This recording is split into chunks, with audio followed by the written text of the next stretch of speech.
Hello guys, সবাই কেমন আছো? তো সবাইকে গুড মর্নিং, শুভ সকাল। এখন মনে হয় 7টা মতো বাজে। আমি এইমাত্র উঠলাম, উঠে নিয়ে দাঁত মাজা হয়ে গেছে। তো আমি এখন দোকান যাব, মা বললো দোকানে যেতে হবে। তো দোকানে যাব, এখন গাড়িটা বের করব। তুমি তোমরা সাথে থাকো, ঠিক আছে? ছোটো একটা মিনি ব্লগ দিচ্ছে, দেখো। তো বন্ধুরা, মা বললো বিস্কুট আনতে।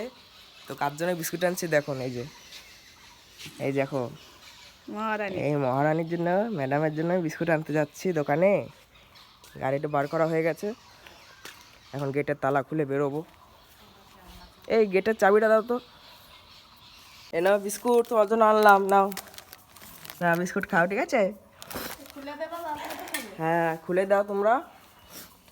তো ওখানে বিস্কুট আনা কমপ্লিট। তো এবার পরে দেখা হবে, ঠিক আছে? ছোটো একটা মিনি ব্লগ দিলাম সকালবেলা, আবার পরে দেখা হবে। আমার বউ একটা, তো রাত্রিবেলা বলেছিলাম আমার বউ একটা মিনি ব্লগ দেবে। তো ওর সাথে তোমাদের আবার দেখা হবে, ঠিক আছে? এখন টাটা।